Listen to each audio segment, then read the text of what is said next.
This program is brought to you by Rogers Xfinity, connecting you to more of what you love.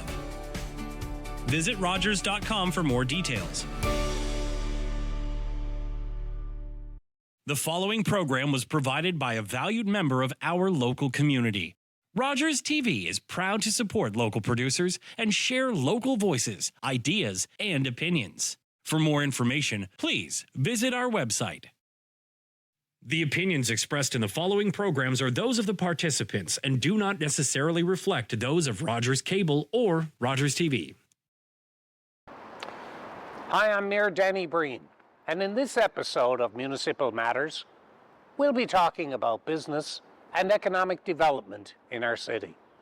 First up, I'll be speaking with the newly appointed CEO of Advantage St. John's, Michelle Sims, and what her vision is to promote and sell this region across Canada and the world as a great place to do business.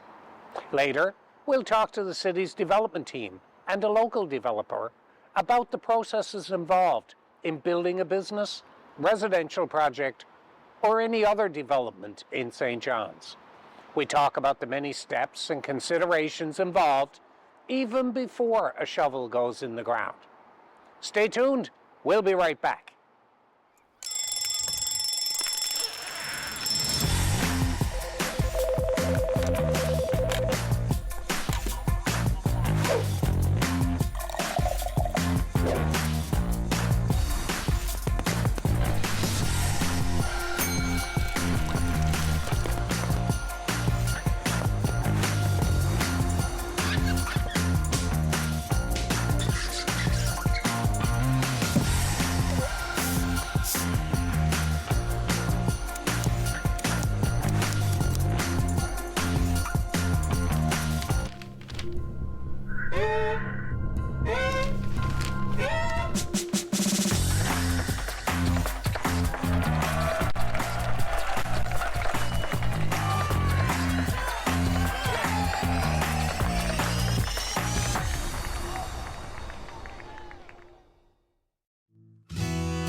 Welcome to tonight's show.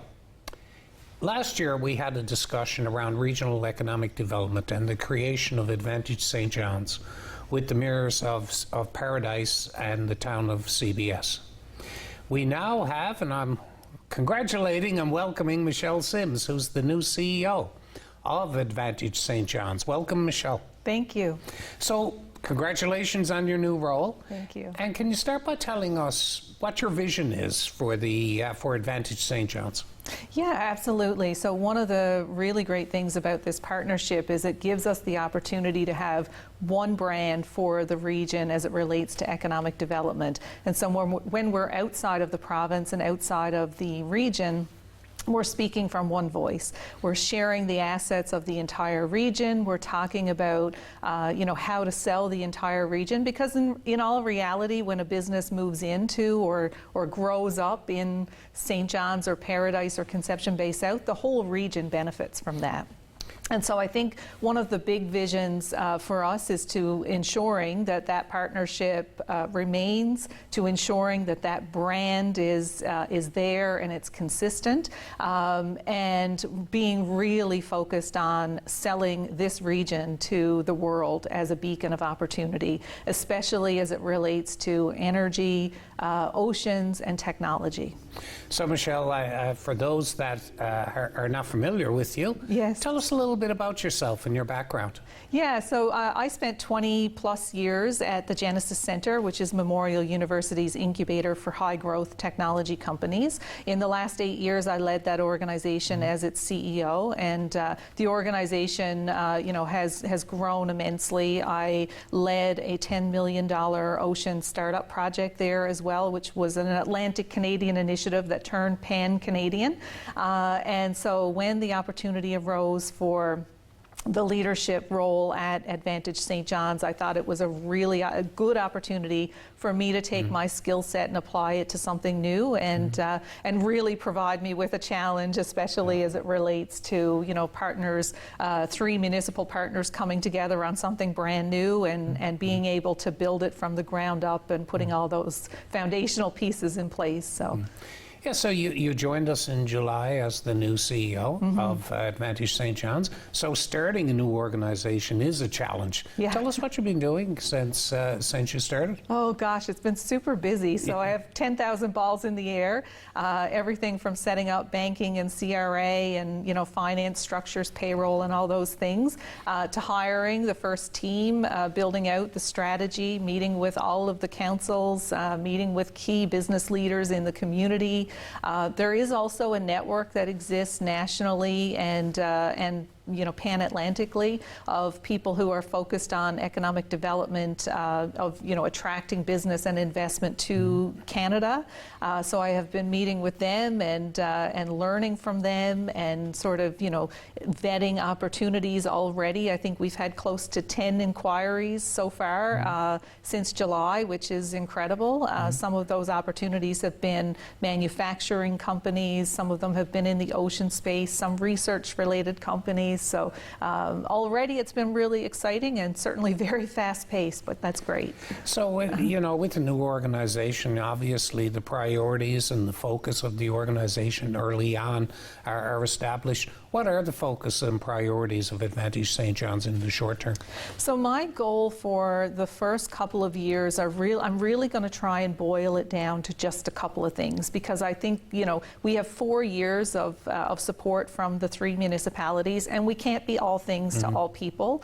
And so I think one of the first things we need to do is really build a data hub for the region. I want to be able to present sell sheets to national and international companies, and in order to do that, I need to know immediately, how much commercial space is available, how many K-12 students there are, what the housing situation is like, what the post-secondary institutions have available, what research capacity do we have, what our deep water ports look like and their capacity. And so all of that will be centralized in a data hub within Advantage St. John's, and that's one of the things that we're really going to be focusing on initially, because putting together those sell sheets and selling our story, those are going to be important data pieces. And then secondly, we're really going to focus on bringing in businesses that make sense for the region. And so that means looking across the region, seeing and identifying gaps, looking at our sectors of growth, technology, oceans, energy, mining, the new hydrogen developments that are garnering a lot of discussion. And so how do we advance each of those sectors, and how do we encourage growth in each of those sectors? And then meeting with people around the world in those sectors that are looking to move to Canada and put a space in Canada. So with that, there's obviously challenges that we face. What are some of the challenges you see in the region right now? So one of the big challenges I think that we all have to overcome is, and I think this Advantage St. John's is a big step in that direction, but it's speaking with one voice. And so, we need to be aligned when we're outside of the province on key messages. We need to be aligned on ensuring that we're selling collectively the assets of the region. And then when we bring businesses here, we need to be aligned on, accepting those businesses into the community and supporting them. And so, while we will be spending quite a bit of our time outside of the region selling and whatnot, I think personally I will also be spending quite a bit of time in the region, building those partnerships and relationships, and sharing, feedback and knowledge and information of what I gain back to councils about how they can, continue to improve and continue to service the businesses as they build and grow here. So as you look out over the next 5 years, where do you see Advantage St. John's fitting into the economic development frame?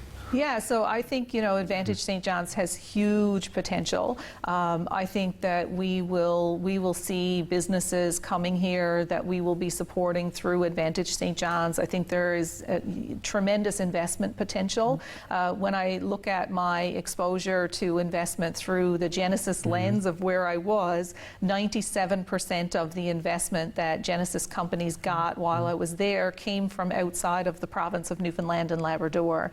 And seeking out those, venture capital firms, those private equity firms, even other investors that, are looking at opportunities in Canada of where to put their money but don't necessarily know where. We want to connect with them, and we want them to consider this region. And so, I think that is definitely going to be an area that we're going to pick up. Yeah. And then the other piece is talent attraction. Obviously, there's been talent ebbs and flows over the last couple of years. And while I think, we may not go out there focused on talent attraction in the same way that some of the other entities across the province are doing, I think we're going to be very specific and looking for talent that is really hard to come by, really difficult to get, but really needed in the region. And then how do you either train up or bring in, right, the talent that the region needs? And we want to be, I think I'm 47 years old, and I would say I've been supporting entrepreneurs for 45 years because my parents were both entrepreneurs. And for me, making sure that the business owners and the national companies and international companies that we want to bring in, making sure that they're supported, welcomed, and feel like they can make St. John's home is a priority for me. So given your past experience with startup businesses, tell us a little bit about how important startups are to the economy in the future. Oh, they're so critical. You're touching on my heartstrings now. So entrepreneurship is critical to the success of Canada and the success of the St. John's region. Many of them start out small, but I mean, we can take Verifin as a prime example. Verifin started with 3 people inside the Genesis Centre back in 2003, and they have well over 1,000 employees, most of whom are housed here in the St. John's region, and they are very high-paid individuals and employees. And when the company sold, a significant portion of the wealth remained here in this region. And so, there is tremendous opportunity for businesses. It also raises the profile of the region. So having, very successful startups and very successful technology companies in the region is just good for the region. It's a good look. It bolsters the downtown. It bolsters the economy. And the more, it's a snowball effect with tech companies. So the more people see success, they want success, and so they jump in and want to start, and then it really becomes a snowball effect, which is what we're seeing in the tech sector here right now. Great. Yeah. Well, thanks very much, Michelle, and again, congratulations on your new appointment, and welcome to the region and to Advantage St. John's. Thank you. We'll be right back.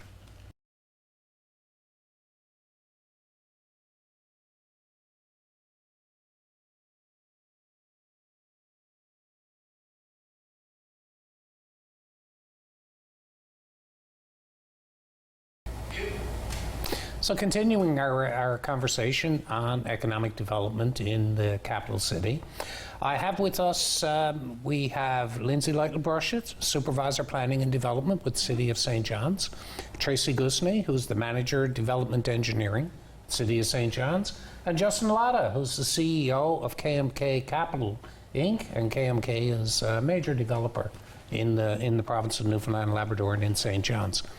So, Lindsay, perhaps you can just explain to us that coming from that initial proposal right through the development process, what steps are taken to get to that final approval? Sure. Typically, when a developer or applicant has an idea for a proposal, they'll put something together and they put a request in to meet with the city's development team. It can be a formal or informal meeting, and it's various staff throughout our divisions that come together and meet with the developer. We provide general guidance on how they could make their proposal better and fit within our development regulations to make the process a bit easier for them. Once they have a comprehensive plan put together, they typically make a formal application to the city. They submit that plan, their application, and their supporting documents and studies that they may need to provide. And the staff take that information and review it. So typically an application is reviewed by our development officers and engineers within our division, and it's also farmed out to other divisions within the city, such as transportation, public works, the fire department, and legal, just depending on what the application entails. We compile a comprehensive set of review comments that we provide to the developer. Typically, they provide guidance on how they can make changes to their proposal so it aligns with their development regulations. A revised plan is then submitted and the review process happens again. Typically, that review could happen 2-3 times or more. It really just depends on how extensive and complicated the project may be. Once staff determines that a project meets all of our development regulations and other policies, then it gets development approval.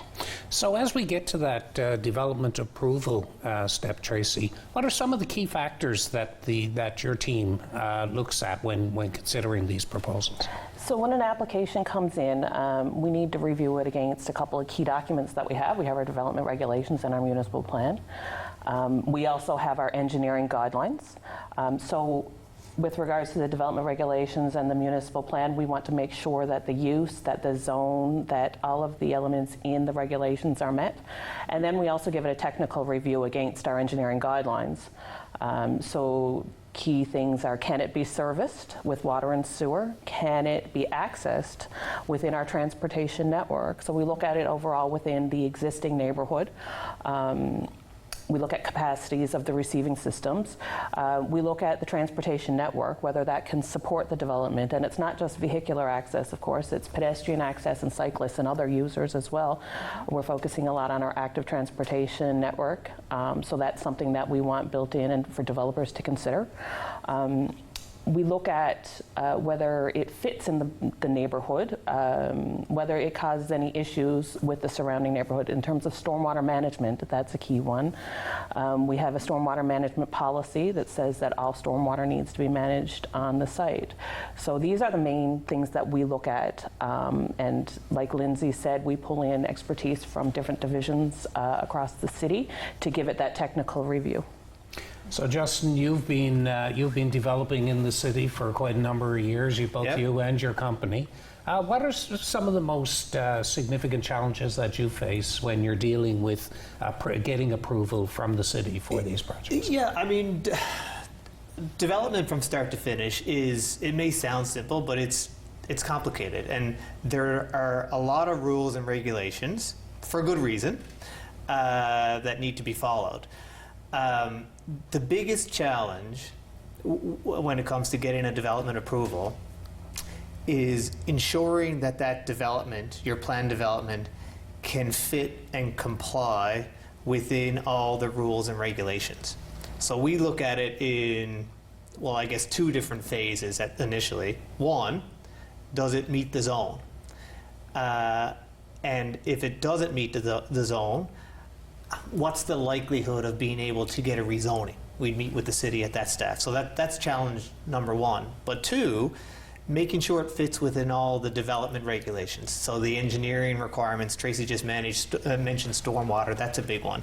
And that's becoming more and more onerous for good reason because of climate change and things. So the biggest challenge is making sure that development fits within all of that, because sometimes developments are, they're done on relatively thin margins. So some things, if you change something to comply with a regulation, it might render the development unfeasible. That's no good for anybody. So then what we need to do is figure out unique and creative ways to manage any issues that require exceptions to the rules and regulations. And we work hand in hand with the city to ensure that if we need an exception, it's managed so that it doesn't negatively impact anyone. And that's possible, but it takes work. So, obviously communication amongst all the parties is very important to this. Tracy, what does the city do in terms of communication and communicating with developers to ensure that everybody is working through the process together? Right. Well, like a key thing is our development team meetings, which we offer to anybody who has a potential idea for development to come in before they submit an application. And we host these regularly, weekly. So a developer will come in with an idea, site plan, and we'll pull different staff members from different divisions who have that knowledge and can provide input. So that's where we work out all the bugs before we even get the application. And then throughout the application process, Lindsay was talking about the process, most of our formal comments go back and, through email and whatnot. But we have a lot of informal conversations with developers throughout the process. We field questions, and we're always open. If they have questions, they can come in and meet with us, or we can schedule a virtual meeting. So making sure those lines of communication are open is very important, and making ourselves available for those questions, because sometimes we don't want developers to be confused about what we're asking for. We want to make sure everybody's on the same page. So the best thing is to get that straightened out before there's an application made, but we are always open throughout the whole process. So that form of communication between staff and the developer is really important. Of course, there's also communication with the public. And as we know, the public also, almost always has some commentary and has some information that they want. Lindsay, so what does the city do in terms of engaging the public in these types of developments? Sure. So we recently updated our municipal plan and development regulations back in 2021. And with that process, we did extensive public engagement and heard what the public wanted in terms of how they saw their city developing into the future. Those were put in terms of policies and goals within the municipal plan, which then come down into regulations in our development regulations, so how development actually occurs on the ground. Typically, we handle upwards of 200 to 300 applications in a year, and then other informal applications and referrals. So within those, a lot of them are permitted uses, and we just are able to process them because they are reflective of what's in the development regulations and what the public told us they wanted to see for development. In some cases, we have applications that require rezoning, or an application that may be at the discretion of council. And both those types of applications require further public consultation and engagement. So in those cases, we set up public meetings or public hearings, depending on the type of application.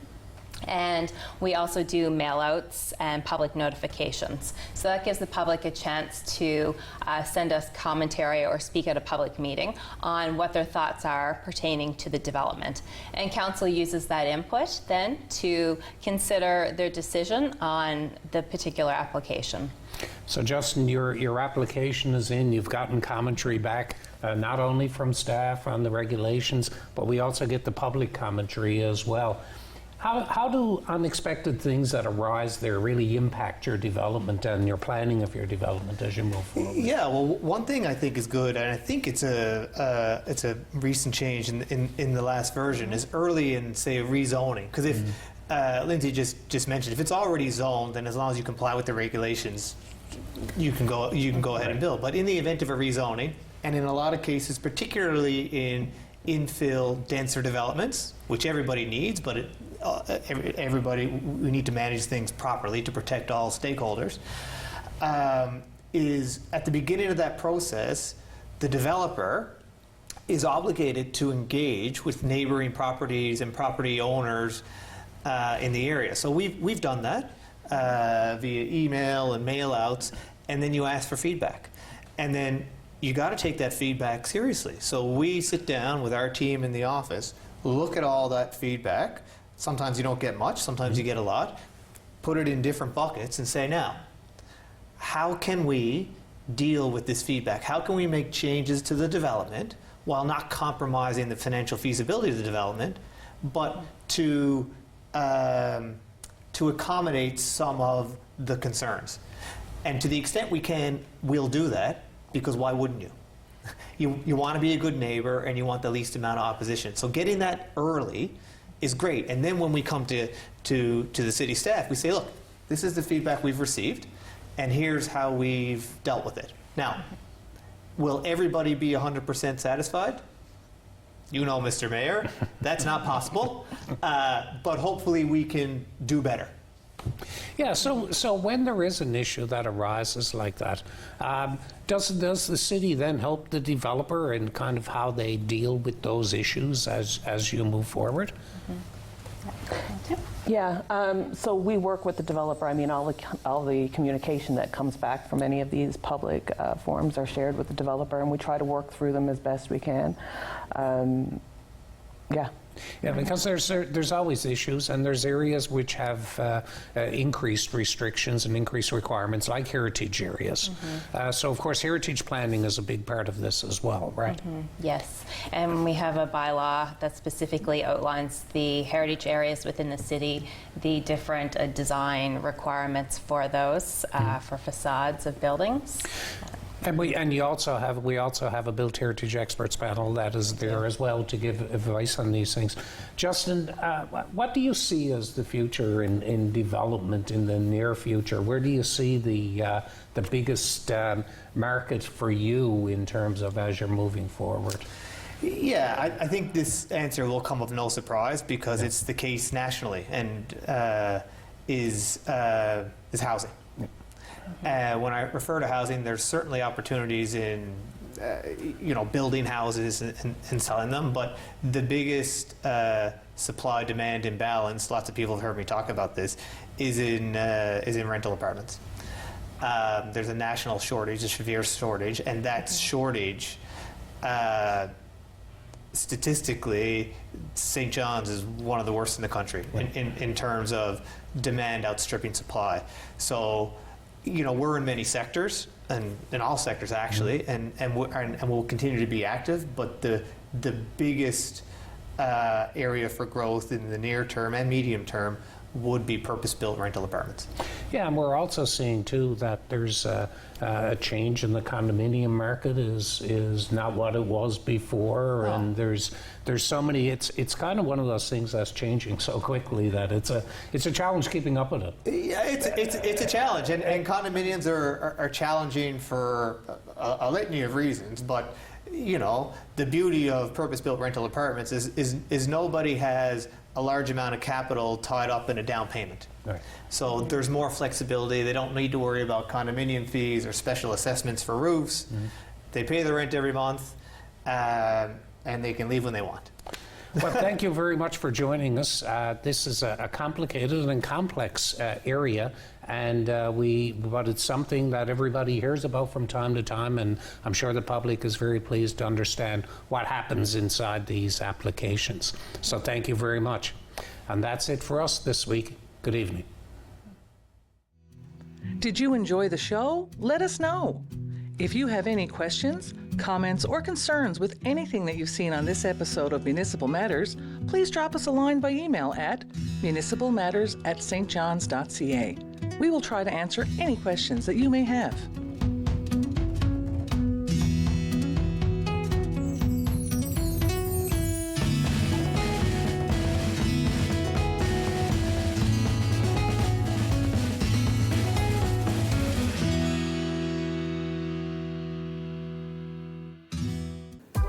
We want to hear from you. Provide feedback on this show or find out how you can get involved. Call, email us, or scan the QR code to take our quick survey. You called us in, meaning you suspect foul play.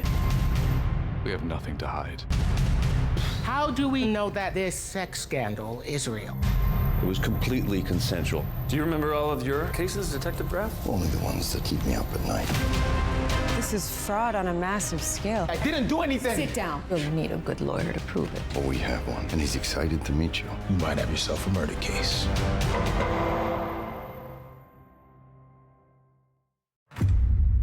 hockey, the ice tilts in favor of men. But that will never stop us. United by passion.